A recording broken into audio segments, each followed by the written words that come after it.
Hey everyone, Summer here with Astaria Sen, and I saw the soul reading tag that Marlena and Lennon Smith did, and I wanted to do it as well, and I chose to do my soul deck. I use my soul deck with it, which is my Crystal Visions Tarot. So the whole point is in Rachel Pollack's book, I do have it. Oh my gosh, what is the name of it? I have it on my e-reader. Goodness gracious. A Walk Through the Forest of Souls, a Tarot Journey. There is something called a soul reading, and there's 4 questions to ask. And the questions are, what is the soul? How to make a soul? What does it demand of us? And what does it give us? So that's what I plan on doing. I watched theirs. I was really intrigued by the answers they got. And then I was like, oh, I want to try that. So, of course, I'm using Crystal Visions because I feel like Crystal Visions is more my soul deck. I connected really well to it. And they both used a Thoth deck. And I don't know much about Thoth, so I'm just going based off RWS. Hopefully that's not a big deal. We'll find out, though. And we'll just kind of go and see what happens. I do believe in a soul. I don't know how I feel about these questions. I don't feel worried about the questions or finding out what I might get at all.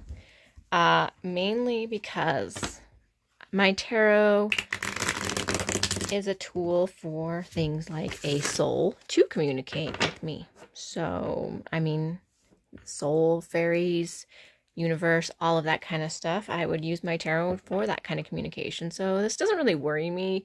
I guess I'm more curious about the kind of reading that I'm going to get out of this. And I watched Marlena's, and hers was like major arcanas. And then I watched Lennon's, and hers were like coins, or, you know, pentacles, I guess. And so I'm very curious what mine's going to end up being. So we're just going to go for it and kind of see what happens. So the first question is, what is the soul? What is the soul?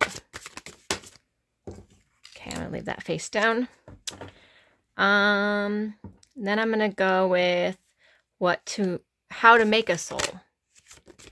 Oh, they're wanting to talk to me. Give me a second. Okay, how to make a soul. Let's go with that. How to make a soul. How to make a soul. Okay, there's that.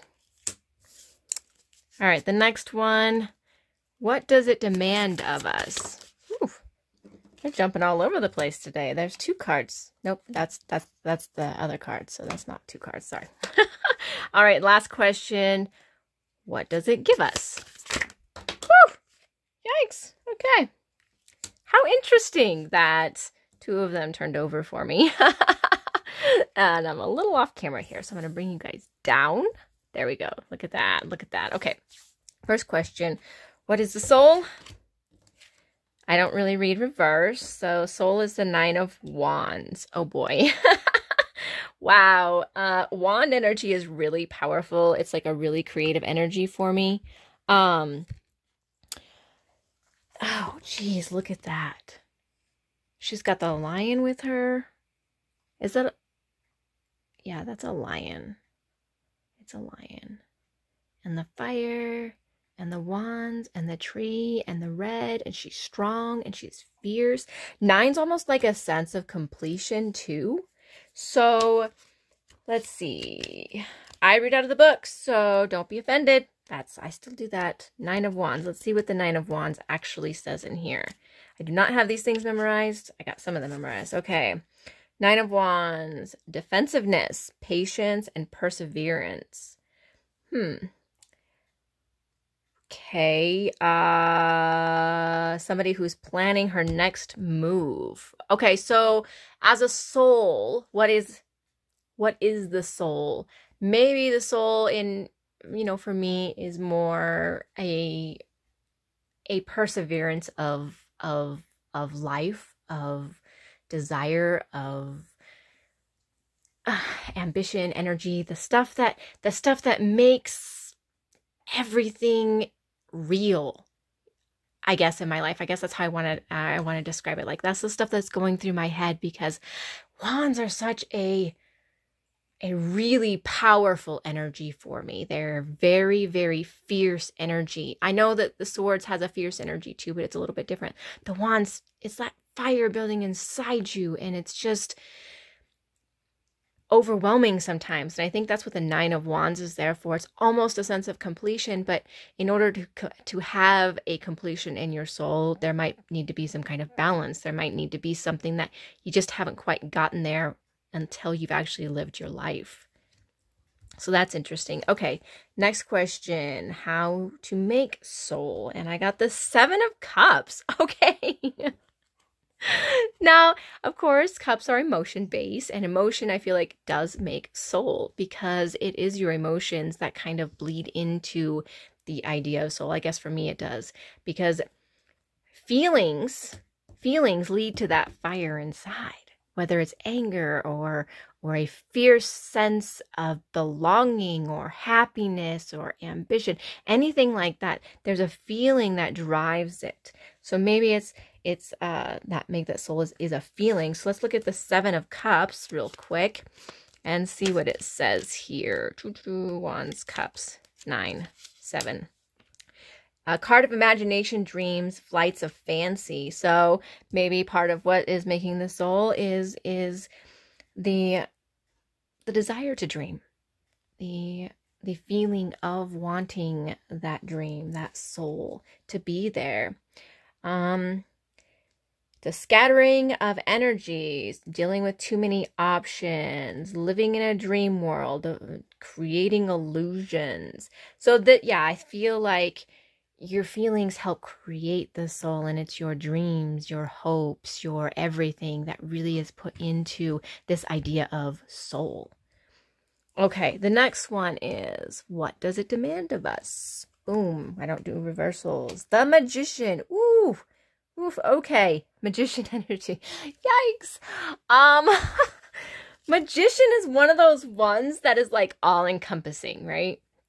So I kind of feel like my soul would ask me to be all-encompassing, to feel all the encompassing things, because the Magician is all about each of the elements, you know? It's about swords and cups and wands and pentacles, and it's all mixed in. Like the Magician is capable of creating, manifesting, doing these things, using all of the things available to him or her.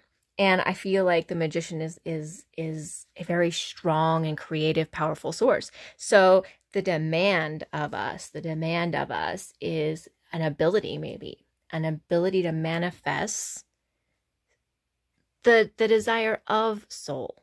I feel like maybe that's what it is, to manifest the desire of soul. Considering that both of these cards were face down, I feel like they're more in tune with each other. And given that these two cards are face up, I feel like they go more in tune with each other. So now, what does it give us? So, Six of Pentacles. This is like a bountiful card to me. I really like how the Crystal Vision portrays a lot of the cards. She looks really pleased. She's even sharing or maybe getting help, gathering, and you know, it's just a very I know the word, like when you work well together kind of card. So Six of Pentacles. Let's see what the Pentacles say. 4, 5, and 6 of Pentacles. Card of giving and receiving. Yeah, see, giving and receiving. So both, they're helping and they're taking. Let's see. In the form of material possessions, alone, possibly knowledge, advice, emotional support.